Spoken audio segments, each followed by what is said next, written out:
Hello friends and welcome back to my channel. My name is Katelyn from Florals.com and today I have a process video for you using my How to Kill a Kit with Style for the month of June. However, I did bring in my own background paper for this so I could do some fun mixed media as well as use a bunch of scraps from my kit. So I already started by putting down some clear gesso on this studio calico paper.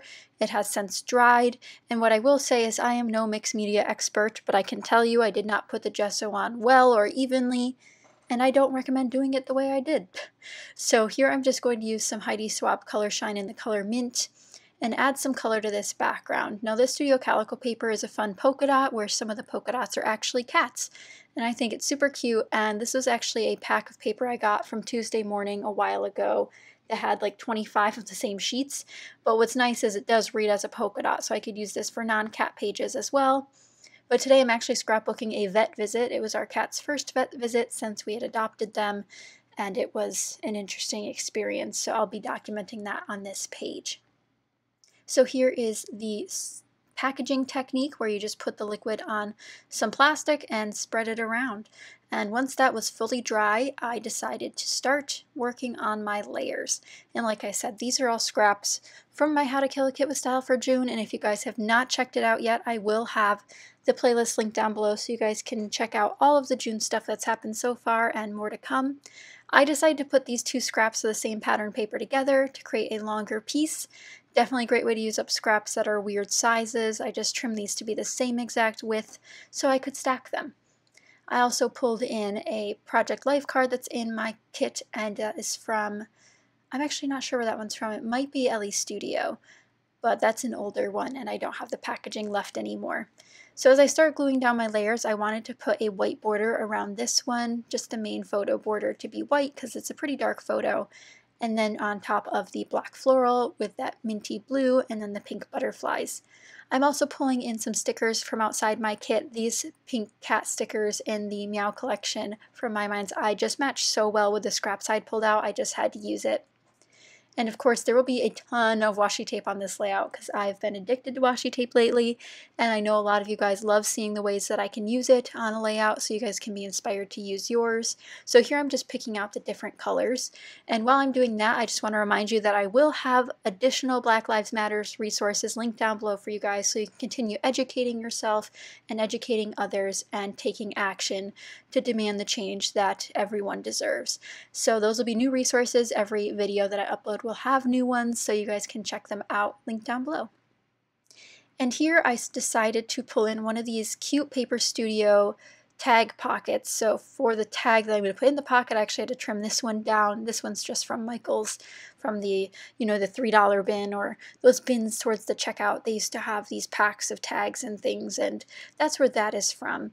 And I'm just going to start chopping up my layers so I can make them a little bit longer. And this is definitely one of my favorite tips for people who are working with scraps, is don't be afraid to chop them in half and span them across as a larger layer. So now this looks like a very long piece, and while this blue minty colored layer that I just laid down does have rounded corners, I kind of like that it's its own thing. And yes, I did pretty much put everything on this layout crooked, so I do apologize for those who are really upset by those things, but I'm going to say it's intentionally crooked, and then it'll make sense.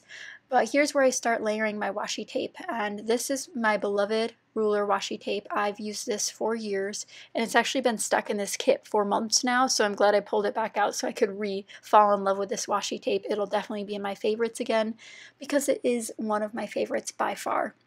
And it's actually just from the Michael's washi tape bins that they have that are like 33 cents.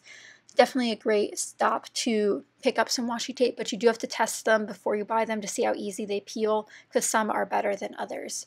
And you'll also see I'm pulling in this grid washi tape, which I'm not sure where I got this one from, but I know Freckled Fawn sells some grid washi tapes. I know this isn't a Recollections one because it's not the smaller roll, it's actually quite a wide roll, so maybe I got this somewhere else, but I think it might be Freckled Fawn brand.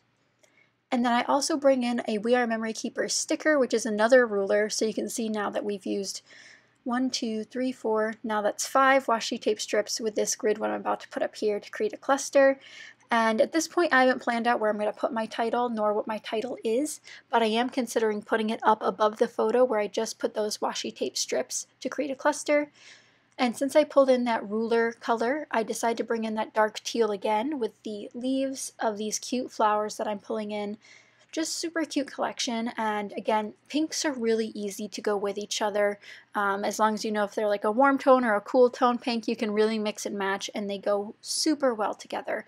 So if you're looking to play with some colors, highly recommend adding a pink into your color palette because it can work really, really well and in unique ways. So to finish off the cluster in the top left, I'm going to add this label, and then I decide to move my title elsewhere, which you'll see a little bit later when I get to that section of the layout. Since this is a mega kit, I do spend quite a bit of time actually just going through it and trying to see what I might want to pull in. I'm not a huge die cut person at the moment. Sometimes I am, sometimes I'm not, and I'm just not in the mood this month to use die cuts, so I don't anticipate pulling out that die cut bag very often. But what I did pull out was my Webster's Pages 12 by 12 sticker sheet and use this for my title. So I just go with a simple title that says checkup in a white font because I feel like it helps bring in a little bit of brightness to this teal section as well as brightness to where the dark photo is and right above it.